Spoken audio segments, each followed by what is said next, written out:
Well, it's another day and another episode here with Wake Up with KC. And today I want to talk about a topic that is probably not even talked about hardly ever.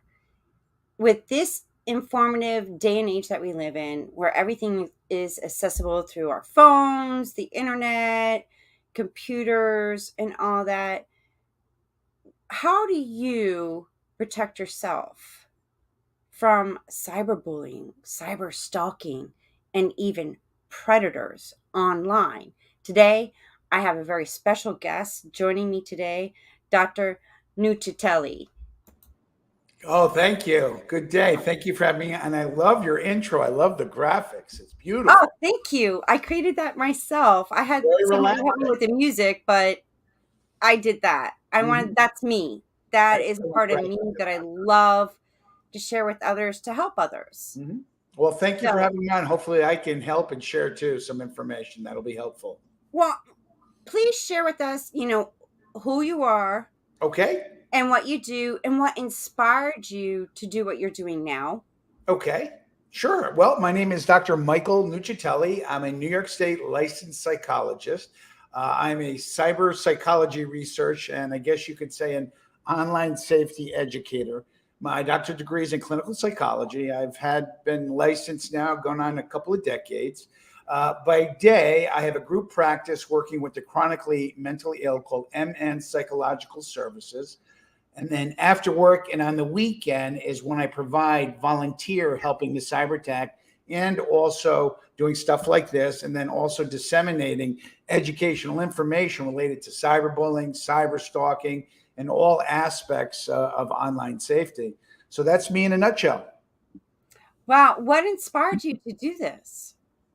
Well, I've always been interested in what I call, well, I predator, which is the theory, the concept we may be talking about today, is a dark side of cyberspace concept.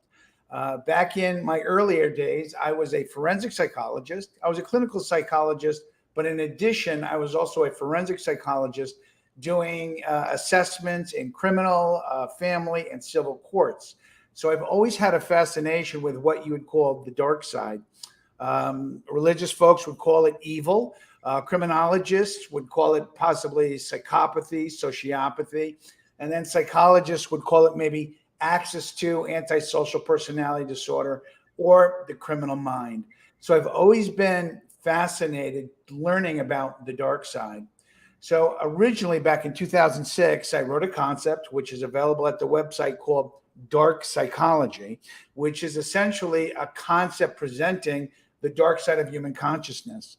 Well, being somebody who, studies the criminal mind, I thought to myself, Casey, where better would a criminal, a pedophile, somebody who wants to engage in deviant criminal behaviors, where better to go? And that's when the light bulb went out and I realized cyberspace. Because in cyberspace, you can go online, you can activate whatever it's a mobile device, a desktop, whatever the device you can use, you can engage, if you so decide, the veil of anonymity. So essentially, you can go online and you can totally hide who you really are and go do whatever deviant criminal activity your penchant is. Well, my question, there's people that I've gotten hacked, Mm-hmm. on my social media, and there's there's people out there that have a false identity or pretend to be somebody that they're not. Almost certainly, some of the kids call them sock puppets, others call it impersonation. That is actually one of my cyberbullying tactics or examples. Now, cyberbullying, we don't have to go through all the different. Essentially, iPredator, as I said, is a dark side of cyberspace concept that includes 8 typologies, activities of online aggression or online assailants. Do you want me to say them Go all? for it. Okay. Cyberbullying is the first one, and that is for some reason I didn't come up with it, but cyberbullying applies to children. So cyberbullying is child on child cyber attacks. Now, the adult form of cyberbullying would be cyber harassment, internet trolling, and cyber stalking. Now, children who cyberbully, they also can cyber harass, cyber stalk, and internet troll. But for adults, internet trolling, cyber harassment, and cyber stalking. Then what we have is cyber crimes such as hacking, when people break into, your profiles. Cyber terrorism. By the grace of God, we have yet to experience a cyber terrorist attack. And then you have the darkest of the eye predators, which is your online child predators and your online child pornography consumers and distributors. So those 8 types make up eye predator. Wow. That's quite a Okay. few. Yeah. So then you mentioned something just a moment ago. Trolling. What is internet trolling? Well, Then. trolling, if I may, before we move into trolling, because trolling I've been spending a lot of time on that lately, because there's a lot of trolling going on, particularly since we've come out of the COVID pandemic. But there are 3 criteria for you, your loved ones, or anybody who's watching this or listening to assess whether you are an eye predator or whether somebody that's targeting you is an eye predator.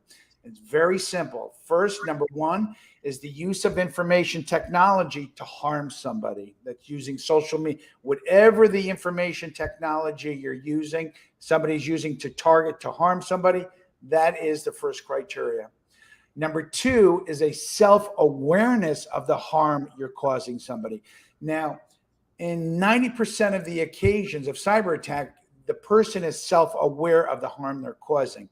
But if somebody suffers from a significant psychiatric illness, particularly some children who developmentally don't understand when they're cyberbullying another child, they don't understand the real harm they're causing another child. Outside of that, most online users understand, they're self-aware, they know what they're doing. They know that the technology that they're using is harming somebody else. So it's the use of technology, a self-awareness of the technology causing harm. And then number 3 is what I call cyber stealth. And cyber stealth it can either be online deception, if I'm totally hiding my identity, or cyber stealth could also be online surveillance. So KC, you may not know it, but for the last 3 weeks, I have been listening to your podcast. I've been going to your social media accounts. I have literally been researching and collecting data on who you are. And an eye predator will do that as he prepares to cyber attack, whether he's going to cyber stalk you, whether he's going to hack your accounts, or whether he is going to engage in some type of nefarious, deviant, exploitive behavior. Those are the 3 criteria that would make somebody a true eye predator. Wow. Well, I had a feeling about, um, you know, this is what I do. This is my Mhm. passion. I'm going to get probably some haters making Mhm. negative comments or someone stalking, Of course. you Well, know. one of the things, the caveat that I have to add, though, is that public figures, celebrities, people that are heads of the community, politicians, such as what you just said, I guess the response would be exactly, is that you are at a higher rate of being trolled, of being targeted, of being hacked, because people from a community can see what you're doing. All right. They can look. I don't know if this is going to actually be video production, but a good hacker, a good cyber criminal, he'll look over your left shoulder and take screenshots of the stuff that you have hanging up. Now, it may not mean anything, but what eye predators do, think of it this way: they will collect crumbs, whether it takes days, weeks, even if it takes months, and they slowly but surely compile a data and oftentimes a profile of knowing how to best target you. Wow. And what would be the purpose of doing that? To exploit, to take advantage, to cyberstalk, to possibly hack your accounts, to potentially extort you. There's a myriad of different things that can be done. It could be an ex-husband, an ex-boyfriend. It could be an adversarial work associate. It could be somebody that is one of your employees. and it goes on and on and on. But essentially, it is somebody who's looking to hurt you. And they're using technology, whether it be social media, email, whether it's hacking into your devices. This is what iPredators do. My thing is, why waste that energy on doing things like that when you could do something so much better that's more productive? Exactly. Exactly, Casey. I say that all the time, particularly, for instance, I can understand, obviously, cybercrime, the criminal mind, is illegal. But at least, not that I'm endorsing it, I don't want anybody to think I'm endorsing cybercrime, because I'm certainly very much against it. It's illegal. But at least at a minimum, I can understand cybercrime, because cybercrime is for financial gain. Is the cyber criminal is targeting you to get into your accounts, to steal money, to steal goods. I can understand that. The other stuff, such as internet trolls, that is, as you said, why waste the time, energy, and effort? And that is where cyber psychology comes in. All right. And that's just internet trolls. So there is a cyber psychology to each one of those types of predators. Wow. I mean, this is one of my passions. I work a part-time job, Hmm. and this is I'm not creating any money out of this yet. Would I Hmm. like for this to be my career? Absolutely. Who wouldn't? Hmm. You know, but I always like, how do I protect myself from getting hacked? Or what are the signs of somebody trying to, target me? What do I look for? Well, that's a big question, Casey. You just asked. That's hard for me to answer in a soundbite. But essentially, it is practicing online safety. No matter how online safe you are, it is impossible to completely and utterly reduce your risk of being targeted, because sometimes people are hacked, people are targeted and infiltrated their accounts randomly. Even the most online safe folks can still be targeted. So, what it's all about is reducing your probability, lowering your risk. First and foremost, as I say, not to sound hokey, Casey, but that content that is over your left shoulder or right shoulder. Um, Again, I don't know. I can't see. But then again, I'm not looking to target or collect data on you. But that information in and of itself can give a cyber criminal an ample amount of information. Oftentimes, when people are using webcast and they're FaceTiming or they're doing different things, they will forget that there are pictures over their shoulder, or are behind them. They will be outside talking on the stoop of their steps in front of their home, and they will forget that the number of their home or their address is right over their shoulder. Now, that may sound silly and minimal, but what an predator does is he waits. He takes that number. So let's say you live at 514, I don't know, Van Heusen Drive. Okay. He takes that number. Then he listens and he goes to your other social medias. Then what he does is, if you have a blog, if you have a website, he begins to look into the contact. It goes on and on and on. And depending on how good an predator is, he can actually infiltrate you quite frequently and quite easily. Wow. Well, these are just quotes, honestly, and books to read and things to do. May So, I ask, if I may, again, and I can't see because I'm but for instance, the picture that is directly behind you on mhm. that desk. Now, it could be something innocuous. I don't know you. I don't know about your life, where you live, but a good predator, if he has spent enough time, he may in fact know who's in that picture. He may not. He may just snapshot it and save it and create a dossier. So it's understanding that that information right there could be totally innocuous, but it is always understanding that the content that is behind you, what you share online, your privacy settings in social media. I have helped people that have had their Facebook setting. Again, I don't want to go into the finite details of people that I've been doing this since 2010, but I have helped people who have had their Facebook on public, didn't know it was private, and literally announced they were going on vacation and when they were going on vacation, where they're going, and where they're from. They go on vacation, they return home, and guess what? Their house has been ransacked because they essentially announced to the world where they were going, when they were going, and this is what happens. So it is essentially always understanding that you and I are talking right now. Eventually, this is an educational podcast. You're eventually going to share it.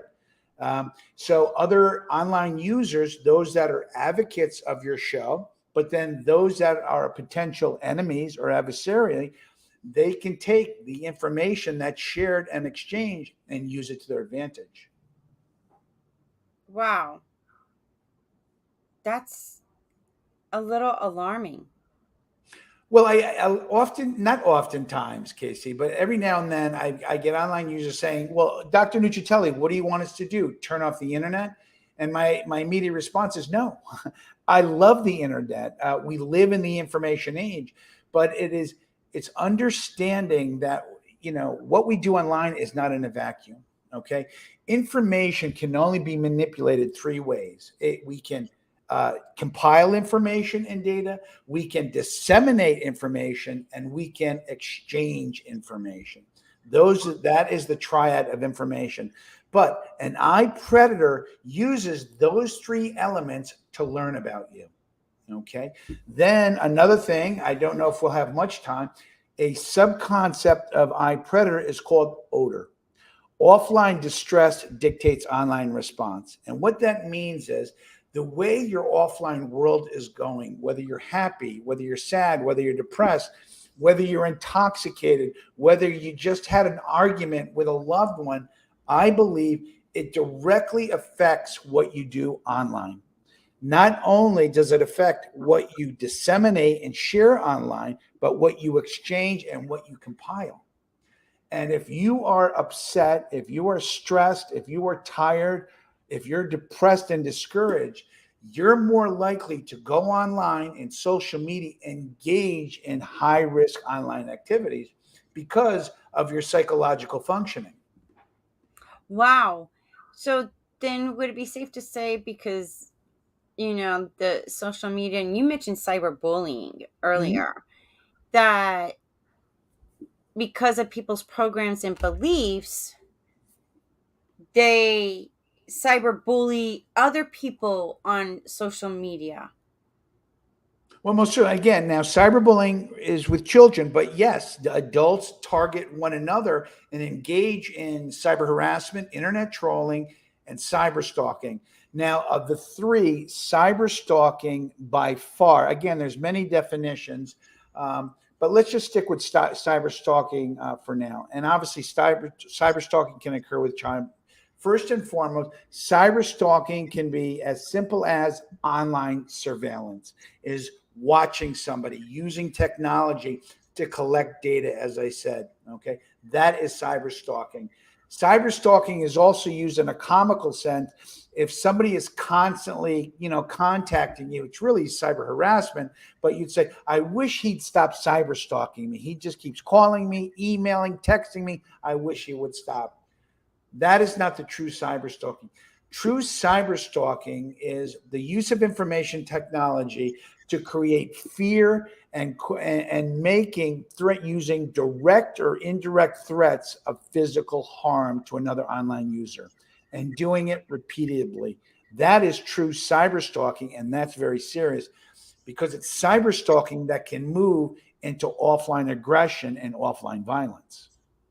Okay, so then would it be safe to say that cyber harassment of somebody constantly, like, noticing somebody's always making comments on What's all your posts? Oh, most certainly. Cyber harassment is repetitive, but within cyber harassment, there is the element of character assassination, defamation, particularly slander. Cyber harasser could be this, it could be a guy who's attracted to you. Okay. But in order to be an eye predator, remember, in order to be an eye predator, cyber harasser, there has to be the use of technology. That's a no brainer. But two, a self awareness of causing harm. So a cyber harasser who's attracted to you and is just constantly emailing you, he's not an eye predator, although he's a pain in the ass. It's just he's not a true eye predator. A cyber harasser is looking to character assassinate you. Cyber harassers usually is somebody you know that's, or at least is an online associate. It's the internet trolls that will cyber harass, and that then they move into, what I call our predatory trolls. Now, predatory trolls are internet trolls, all right? Internet trolls been around since the beginning of the internet. And what internet trolls do, the classic internet troll is, what they're looking to do is they go online and they may repeatedly, contact you, but what they're trying to do is to provoke you, to upset you and get you angry. That is an internet troll. Why do they do that, Casey? Is because it makes them feel good about themselves, and they can give themselves the proverbial high five and stroke to their ego. Ooh, they got you angry. It makes them feel good about themselves. How silly that is? Well, they do. But Well, now, that's what's like the politicians these days, to be well, honest. yes, we could say. Well, I mean, but then what we have, which are the serious, which I introduced a couple of years ago, it's called the predatory troll. The predatory troll is an online user or online users. Sometimes they run in groups, but they can just be a single. And not only, Casey, are they going after your podcast and writing terrible comments, now they're going after your loved ones. They're going after your job. They're going after every aspect of your life with the sole purpose is to totally decimate your online reputation, your offline reputation, your integrity, your trustworthiness, and to completely character assassinate who you are. That is the predatory troll. Damn. They must have too much time on their hands to do all that shit, Well, to be it's not, honest. again, I when I was trolled by my predatory trolls, I had one, again, that we can do a whole show on what's called troll triad. But I had a troll several years back who wrote a formal letter to the New York State Education Department, Office of Professional Discipline, calling for immediate revocation of my license to practice because what he was alleging is I engage in attempted homicide by internet. Now, mind you, the state education department laughed at it, but they still had to do an investigation nonetheless because my predatory troll, he had formatted and he had written the letter correctly. Okay. But imagine if he had concocted something that had some form of basis. All right. Predatory trolls will spend the time, they will spend the energy, they will even at times spend money in order to completely decimate your integrity and your trustworthiness. Sounds like somebody that is very insecure about themselves and is lost and has no purpose but to destroy others. That's University of Manitoba, 2014 came out with a huge study. I bring it up almost every time. It's only 8 years ago, and it's still hitting home run. They did a huge study on internet trolls, and what they found are at internet. It's called the dark tetrad. Internet trolls are at much higher rate of being psychopathic, Machiavellian, narcissistic, and sadistic. Sadistic being they enjoy the harm they're causing others. They feel good about upsetting you. They feel good about destroying your reputation. Machiavellian, which is the ends justify the means, they feel that no matter what they do, in order to achieve total assassination of your character, whatever I do is fair game. Okay. Narcissistic, I am right. I deserve to be doing this to you because, I can't believe that you said something or you did something or you don't subscribe to whatever my philosophy is. And then the last one being psychopathic, not a psychopath, but psychopathic. They feel no remorse. They feel no shame and they feel no guilt for what they're doing to you. That is the dark tetrad. And what the University of Manitoba found is that internet trolls were at much higher rates of those far personality characteristics. Holy shit, Batman. Yes. So, like, how do you be able to, like, some of us want to get positivity out. And that's what you do. And my recommendation is don't stop. But it's and I'm not and I don't want your followers to think what I'm saying is turn off. I mean, that's internet addiction. I do say turn off the devices and go outside and enjoy yourself a little bit. Go sit Right. by the river. But what I'm also saying is, Casey, information technology is wonderful. Okay. The benefits of information technology, of social media, far outweigh the detriments and the negative aspects. But it is understanding that if you don't practice minimal online safety, if you don't, reduce or make sure, or you're cognizant of your offline psychology, how you're feeling, if you're not even a little bit careful, I call it eye preservation, eye prevention, you increase your probability of being targeted. Now, I don't want to toot my own horn, but Casey, I practice online safety. All right. Even though I practice online safety, I was targeted by trolls. Another one, not to go into him, this was an individual. Another is he's no longer with us. He passed away back in 2017. They found him deceased. He had died from what's called sudden sniffing death syndrome, SSDS. He was sniffing computer cleaner. He was an information security professional. They found him deceased. But prior to his death, God rest his family, God bless his family. I don't want to, castigate or deprecate him because he's no longer with us. But for an entire year, he targeted me. And what he did is he purchased the domain of my name, michaelnuccitelli.net. Now, kids do this, those that have the money, as well as adults. He purchased michaelnuccitelli.net. He set up a full website called michaelnuccitelli.net and began to post content saying I supported sexual exploitation of children. He also attempted to call my ex-wife, my contacts, so forth and so on, and then post it on the website. Now, when that was occurring, I did my best to call the hosting company. I would have had to have gotten a subpoena, and even with Dr. Nuccitelli's, because I was a forensic psychologist and connections with the courts, I would have had to have paid $5,000 to $7,000 to potentially get a court order to shut that website down. And that court order, it wouldn't have been a guarantee. Why?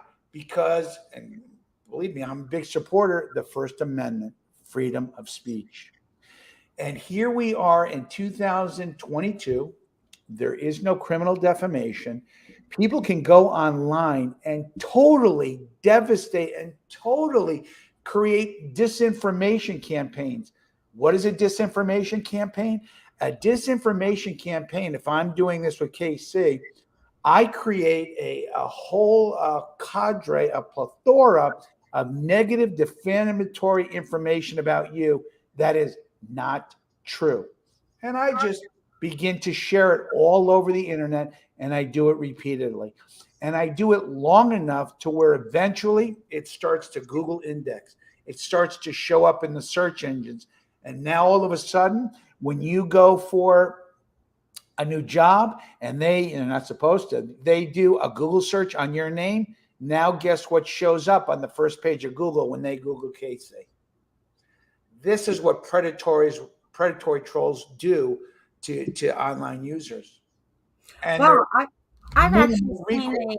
a few like movies about people that have done that to Mhm. people, and it almost destroys them.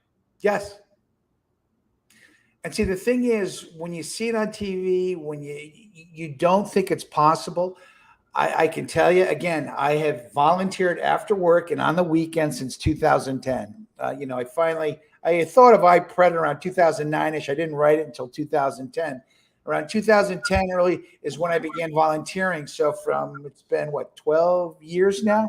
I have volunteered confidential. I've heard everything under the sun, but I have heard people that have lost their jobs.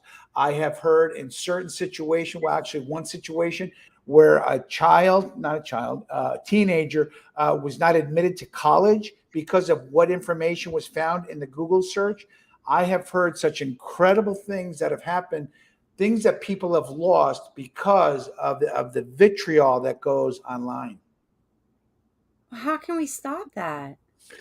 Well, I wish there could be a legal statute called criminal defamation. The other thing being is if you're going to have an online presence, and unfortunately, I hate to say it, we have to these days because why? We live in the information age.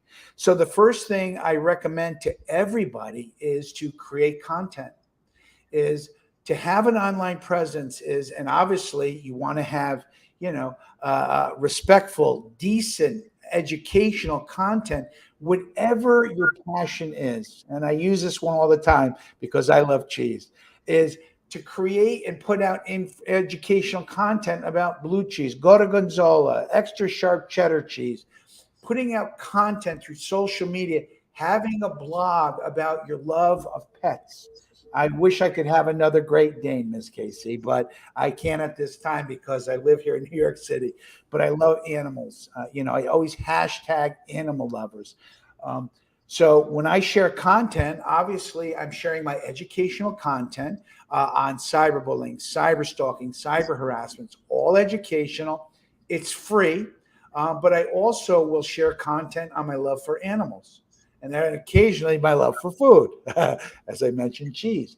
So by doing that over the course of time, it doesn't completely isolate you from being targeted and trolled, but it certainly reduces the probability.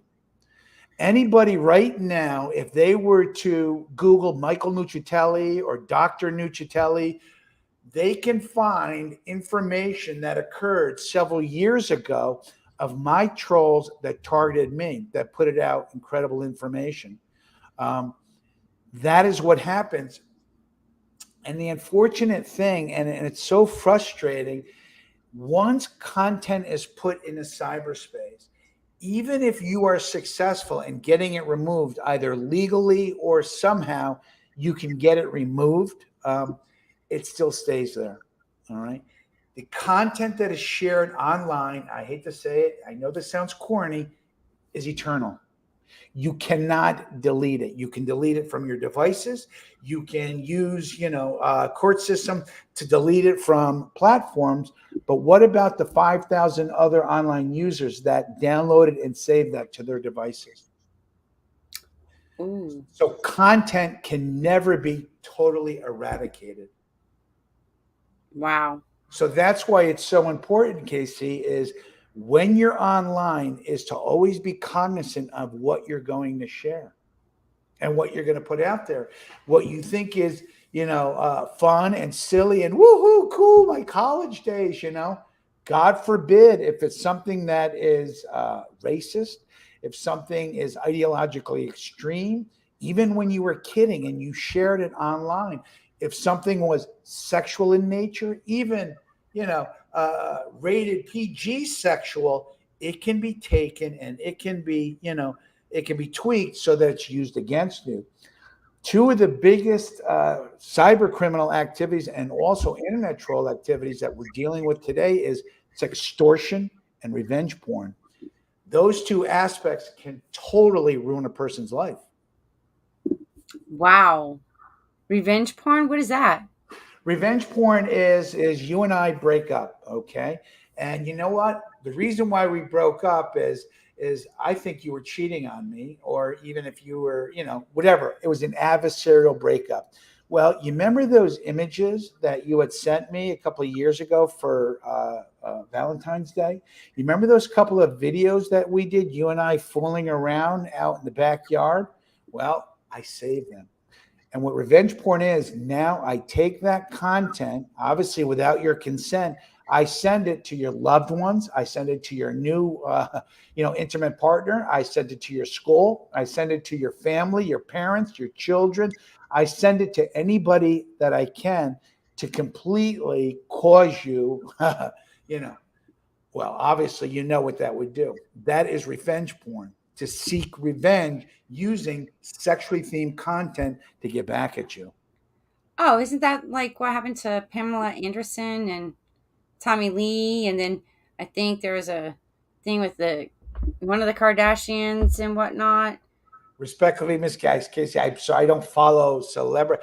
I mean, obviously, There was a little sexual content between Pamela and Tommy Lee that got out without them knowing. Somehow it got out okay, there. all right. Well, I mean that happened. I mean, when you think about it, how would it have gotten out unless one of the two had released it? Unless somehow they misplaced the camera and some, you know. But the point is that sexual content that's shared online, and I am still, KC, a hopeless romantic, and but what I'm saying is, no matter who you get involved with, your intimate partner, whether you know them online, whether you know them offline, whether you're in love, even if you're married, okay.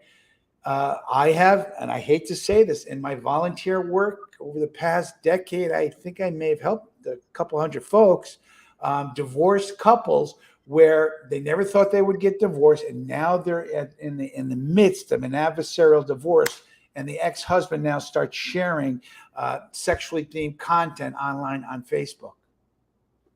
And now she's struggling to try to get Facebook to pull it, to shut it, to cancel it. Well, what can be done? Even if Facebook removes those images and deletes his account, what does he do? Creates another one. So what I'm saying is personal information that is of a sexual nature, personal information that you share or discuss that would be considered ideologically extreme, whether even if you're kidding and you share that online, KC, it can be used against you and hold you for ransom. And it's being done. I have Wow. helped people where that's being done. Wow. Because I talk about sex, sexual energy, because I understand the history of it. Mhm. I take everything from check your history, go back in time in history. This is what was going on back in those days. Right. Well, there's nothing wrong if you're educating online users about sexuality. That's one thing, but to share your own sexual history, that's a whole different story. And it may be as how do I say, rated G and as cute as possible. Even with the wording. But an eye predator, if he's good, he will take it and he will distort it to use it to his advantage. Wow. So That's yes, so educating online users about sexuality is fine, but sharing personal information about your own sexuality, about your own history, you slowly increase the probability of being targeted, of being trolled. so even explaining and sharing the best sexual experience I've ever had in my life. Most certainly, right now the LGBTQ plus community are targeted incessantly because of what? Their sexual orientation. And I think that's so wrong. Of course, it's wrong. It's all wrong. But remember now, Casey, there are people that are using mobile devices that are sitting behind a desktop or a laptop. Yes, it's wrong, but is there any accountability? Is there anybody that is coming in and arresting them or saying you're being immoral, you're being a psychopath? No. One of the biggest problems with us, with all of us here in the information age, there is no accountability. The vast majority of targeting, of gay bashing, of all of this is done, again, the veil of anonymity. Wow. That it sounds like another program, like history repeating itself. It just took on a different form. And it's only going to continue until we get to a point where we do something about it. One of the things I believe is that there needs to be, and starting as early as possible, it needs to be an educational compulsory requirement where all schools, starting early on, introduce children to cyberbullying prevention, online safety, basic how to conduct oneself online, starting as early as elementary school, and obviously making it developmentally appropriate for a second, third, fourth grader. And each consecutive year, Casey, we live in the information age. We are going to be surrounded by technology for the next couple of centuries. Now, what we're being introduced to, and we're only just starting, is virtual reality and artificial intelligence. And then I'm not even going to talk about nanotechnology, but just virtual reality and artificial intelligence. You've heard of the metaverse. When I say they, I don't know the exact organization, but they're saying in 30 years from now, the vast majority of us, our online time is going to be spent in the 3D metaverse, whatever that is. Okay. I know a little bit about virtual reality, but what they're saying is 30 years from now, most of our time will be spent in a virtual reality forum. Okay, that's interesting. And what is a cyberbullying tactic? Children attacking one another. It's called VLE cyberbullying, virtual learning environment cyberbullying. What were children, parents, and families introduced due to the COVID environment? Online schooling, virtual learning environments. Now, they're very helpful, they're beneficial. Adult online education is wonderful. Online education for children is wonderful. But the question is, Casey, are we going to eventually lose brick and mortar schools because it'll all eventually go to virtual learning environments? I certainly hope not. Wow. I mean, you said earlier, like, information is great, especially, there is pros with the internet, because that's how I started my, you know, besides reading books, Mhm. is going and checking cross referencing, connecting the dots of ancient civilizations, the Sumerians, the Assyrians, the Babylonians, Alexander the Great, and the Roman Empire, and then the Egyptians, and then I love all that. Peru, Yep. Maya, the Aztec, all because it's significant and resonates with me because of my gift of channeling, and Hmm. channeling in these languages that I have no idea but of what I'm saying. But I was able to use the internet to go and explore and do some research and study. I became like a Nancy Drew. Like, what in the world is going on? And why does this language, why do these pyramids, Yes, resonate with me? and if I may, forgive me for you should continue and to enjoy it as you will, but at the same time, it's always understanding when you're online. Okay, it's understanding that I don't want to. I'm not a paranoid person. Believe me, if anything, I'm very type B. Is somebody could be watching. It's always assuming when you go online, and again, you can compile information, you can disseminate information, and you can exchange information. It's also understanding whatever your psychological state is offline. I don't Right. recommend coming online and drinking 3 quarters of a bottle of Chardonnay. Don't get me wrong. Why? No. Wine is wonderful, but smoking a joint, getting a little bit tipsy, it may sound wonderful, but when you go online, if you're not and you don't have to be in a positive state, but it's being in a state of reality as best as you can, because the vast 99% of all cyber attacks occur to human error. As I said in the beginning, some of it just occurs randomly. It's just in a bad place at a bad time. But the vast majority is because of our mistakes. You get an email from somebody, and I've done it a couple of times. Thank God I didn't get hacked. But for instance, I'm very fastidious now, but I think it was last year or the year before, is I got an email and it looked exactly like Microsoft. Okay, because I have 365, all my Word documents, so forth and so on. And I didn't look in the subject line. I didn't look at where it came from, but it looked exactly like a Microsoft link. And what did I do? I clicked on that link. And right when I clicked on that link, everything almost like bells and whistles and reds and all this other stuff, I immediately shut my computer off. I unplugged everything. And by the grace of God, my firewall protected me. But I was an idiot to click on that link, not thinking that and that is what I'm asking people to be, is to be mindful. It's to understand, and I'm assuming when I did it that day, I was doing 14 other things offline and I just wanted to get online to check real quick. Um, when you do that kind of stuff, you increase the probability of human error. Oh, wow. I've noticed, like, even with my social media, if I don't know you personally, I'm not accepting you as my friend.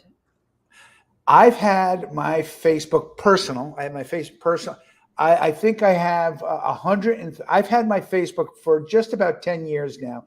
I only have 180, 150 friends. Okay. I keep it on private in terms of content, but it's on public in terms of the content. But everything. So when we talk about social media, it is not quantity, it is quality. So every 3 or 4 months, I go to all my social media accounts and I delete, connections, followers that don't interact with me, that haven't interacted in general, and nothing against them. But for internet safety purposes, you always want to keep your followers, your groups tight and small if you can.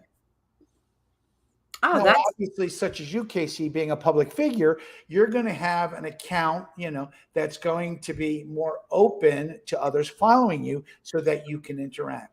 So for you, you would have Casey, the public figure account, and then possibly Casey, the personal, who Casey really is, that only interacts with her friends and loved ones, if that's what you so decide. I think I put it like it's private, and the only way that I'll accept you in is if I know you. Excellent. Excellent. Or I know, like, you are friends with my friend, but then I look at your profile. What are you about? Where are you from? And how many people else do I know you? Right. You know, but my Facebook has changed to now it's followers instead of friends. Hmm. Right. What I'm saying is, whatever decision you make, for all of us, whether you decide to have followers, friends, whatever, it's being mindful. It's not about quantity. Okay. Mm-mm. It's not about just because you have 1,000 followers, 1,000 friends. What does that mean? Does that mean you're more popular? Does that mean you're special? Does that mean? And unfortunately, and this usually happens to adults, but often with children, minors, they feel that the more followers, the more friends, the more contacts they are, the more special they have. They look and they feel validated by the amount. Okay. Right. That is part of the human condition, even myself. Okay.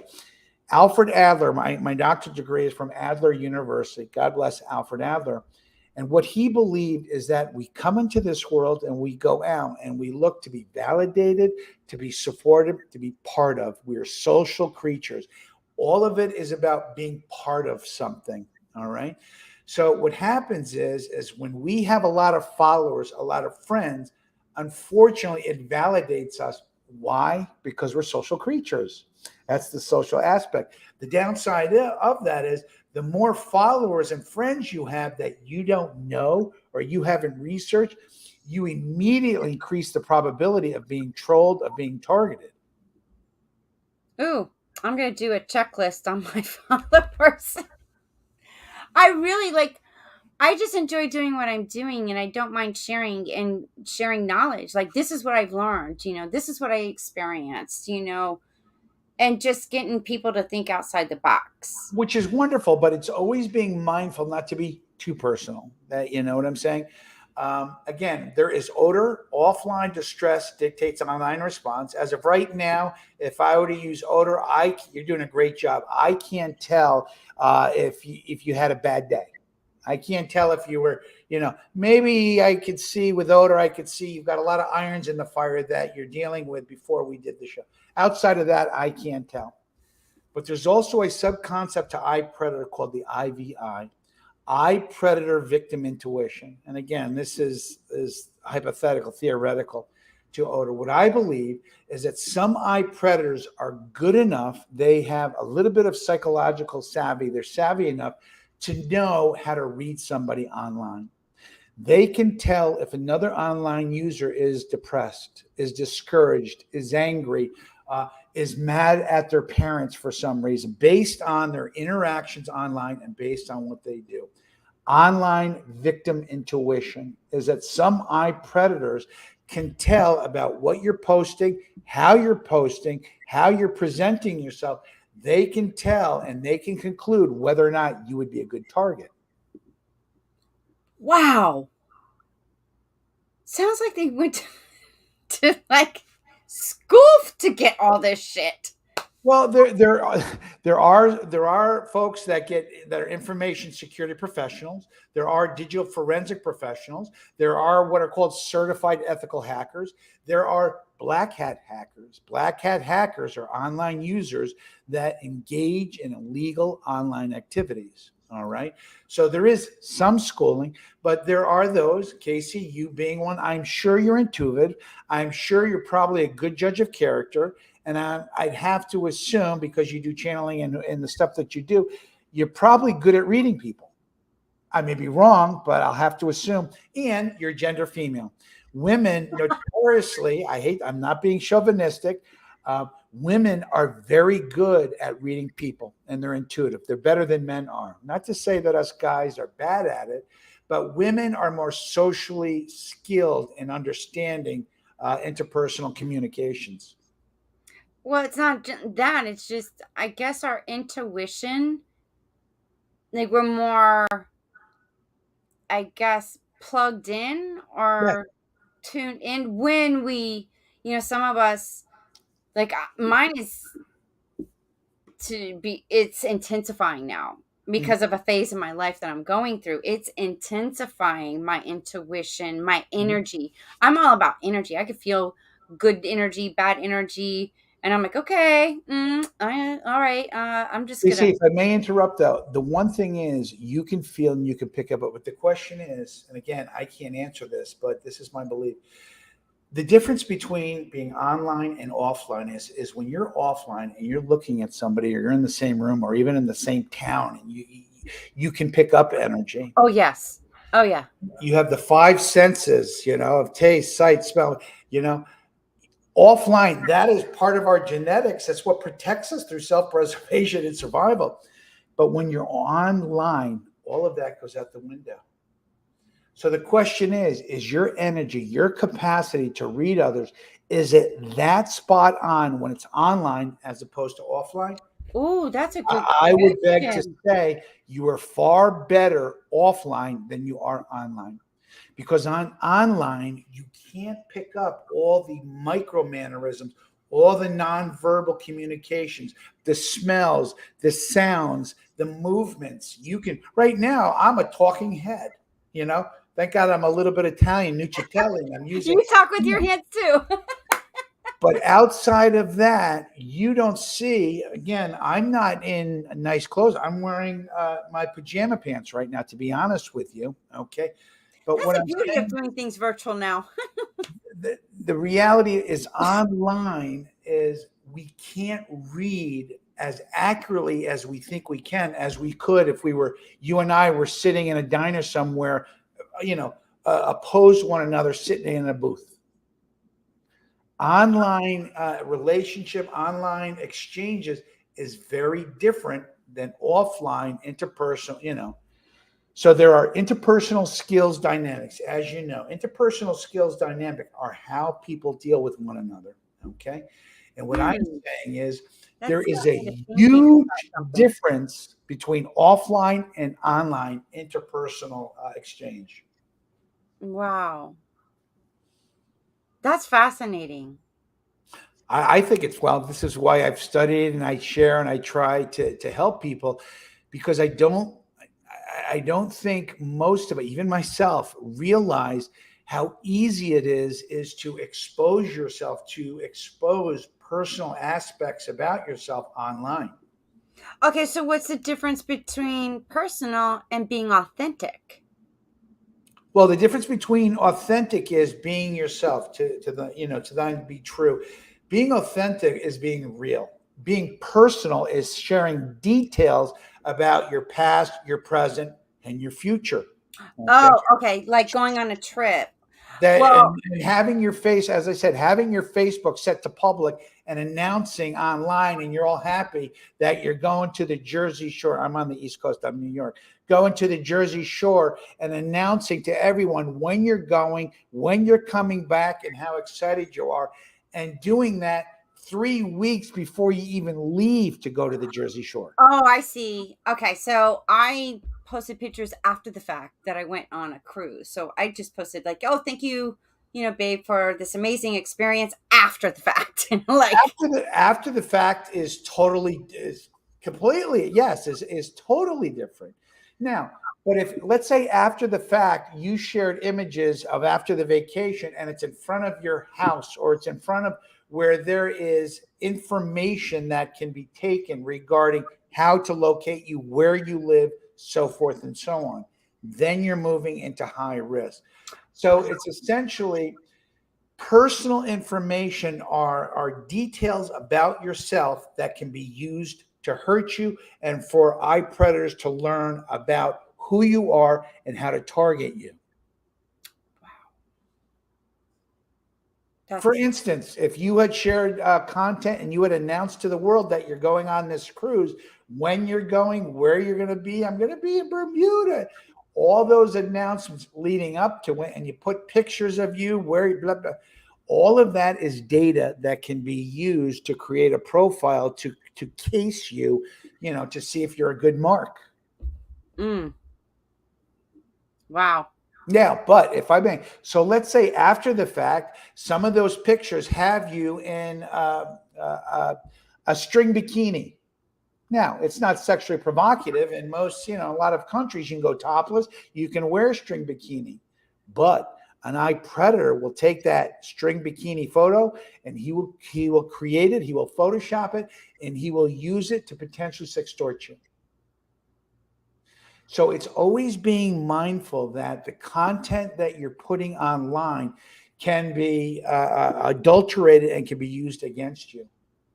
And Casey, I'm not saying we need to live like Puritans here, but Hmm. it's always being mindful that the dark side of cyberspace, there are those out there that are not looking to be empathic. They're not looking to support you. They're not looking to give you a pat on the back. What they're looking to do is to objectify you and to exploit you. Wow, that is sad. Well, it is a little sad, but Casey, as you know, it's part of the human condition. But see, Yeah, until we wake up. yes, well, in a pre-information age world, prior to the information age, all this still existed.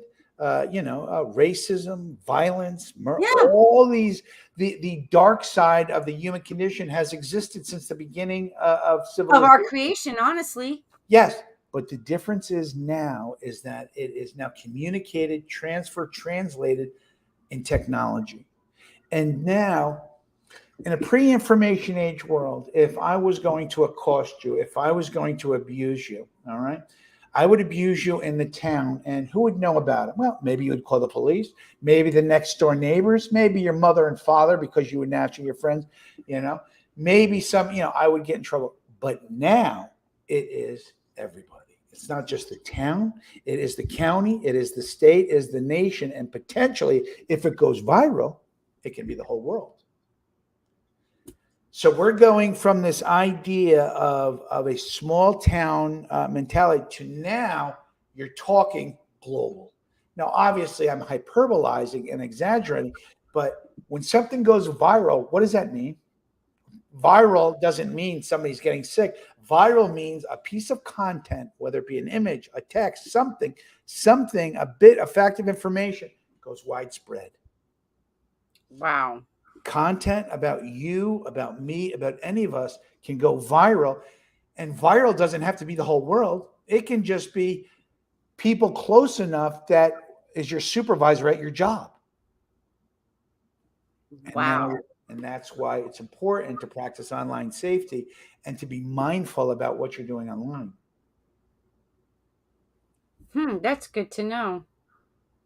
And something that could be innocent can turn around and be total nightmare. Yes. So you said it before, the difference between being authentic and being personal. That's excellent that you bring that up. But to be authentic is to be yourself. Okay. I mean, obviously, there's decorum. Sometimes we'll have to agree to disagree. You never talk about, if you talk about religion and politics, as you know, you're opening up a potential can of worms. But I don't know how many times, and it's okay to banter. It's okay to have different philosophies. It's okay to engage in debate, but it's when debate begins to move into disinformation, misinformation, and nasty exchanges. Now you're opening up a proverbial can of worms where you may win the bantering or the mini argument, but in the big picture, you now have just shared information about yourself where you may have stuck your foot in your mouth. Mm-hmm. Wow. And I see that a lot on social media, even on like the news media and whatnot, how, and even the political ads now that are coming out. I'm like, Yes. really? People like, when are we going to get over this? You know, one, do your own research, think for yourself. Don't believe everything that you see, because that's a lot of our programming is what this is the camera lens. Yes. This is the speaker and it goes in here. Right. This is the motherboard right here. I can't explain. There's something that I've said for years now, and I know this sounds silly, and it's not happened yet. I believe it's gradually happening. Is what I say. Cyberspace is an extension of human consciousness, because we are so enveloped by information technology, social media. We're doing everything, and as each year that goes by, we are more enveloped. Virtual reality, artificial intelligence, eventual nanotechnology will be through intravenous, but to help fight off disease and illness. But we are inundated and we are surrounded by technology. That's only going to continue. And you know So what? That's in a way sad because then you're missing out on the opportunity of actually really living life yes, and enjoying having wonderful, amazing experiences. Because at the end of the day, I try to cut everything off and then get back in nature. hmm which is wonderful. But unfortunately, Casey, a lot of people aren't doing that, and a lot of children aren't doing that. Again, nothing against online gaming. Online gaming is a multi-billion-dollar industry. Gee, I wonder why. Well, I mentioned earlier virtual learning environments, and now in the past 5 to 7 years, and anybody can go onto my website, is this idea of what's called internet addiction, internet use disorder, internet use gaming disorder. I just did an interview on internet addiction.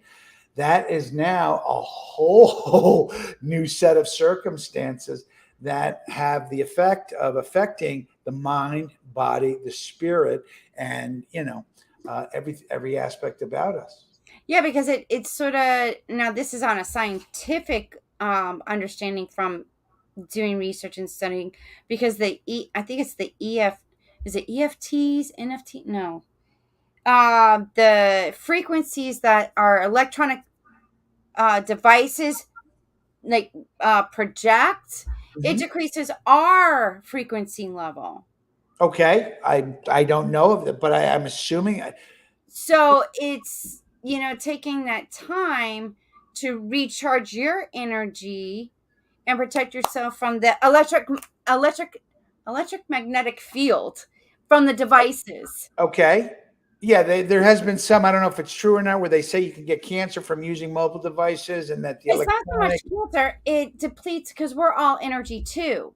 Yes. So it depletes and decreases our energy levels because the electromagnetic fields from our phone, iPads, laptops, and everything, it sort of hinders us.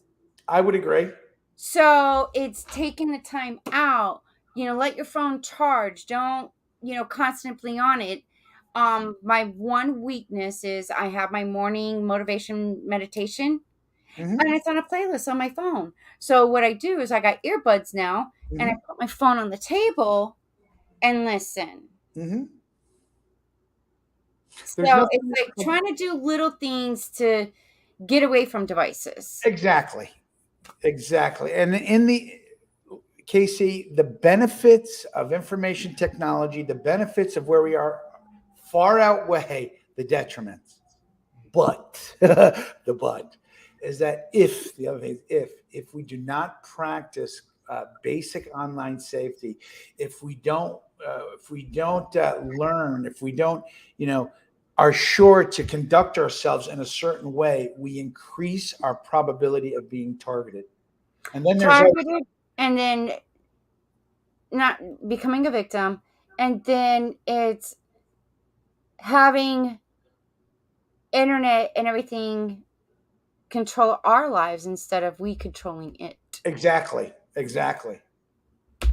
So I do this because, I have to use my devices here to do my show and whatnot. But I do them on my interviews on Tuesdays and Thursdays, and then I air them out. And they're on like usually Monday, Wednesday, and Friday, or Monday and Wednesday. So And I'm that's where not you all day on my computer. And that's why you're not an eye predator because you're not using information technology to hurt others. What are you doing? You're using information technology, okay, to help. And that is the whole point is to be compassionate, to be respectful, to help, to educate. Spend your time. Online presence is understanding that. Okay. But there are a percentage of online users out there that are eye predators that are not going online to be compassionate, to be decent, to be respectful. They're coming online to exploit, to hurt and to harm other people. Why? Because it makes them feel better about themselves. Mm. Positive energy and negative energy, the duality of them. That is correct. So I just put more positive energy out there and just hope it expands more and more. Good. Well, I appreciate this time. I love talking about this, and you've like really educated me and opened my eyes Thank to you. certain things as well. I thank you for that. Thank And you. I did put all your links in the description notes for anybody else that wants to learn more about iPredator and to have a session with you. Everything's out there.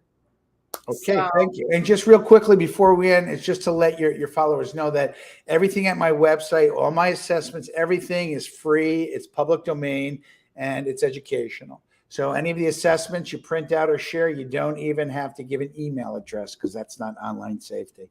So just so for is anybody who's interested, it's all free and it's all educational and it's public domain. thank you again. It was a Thank you. pleasure having you on this show, Dr. Nuccitelli. Thank you. Well, there you go. I hope that was very informative and educational. We got to get back into online safety. Online safety. Even myself, I've learned a lot from Dr. Nuccitelli, and I love that. It sounds like a good pasta dish to have, his last name. So, you never know who I'm going to get on my show. So, stay tuned to the next episode of Wake Up with Casey.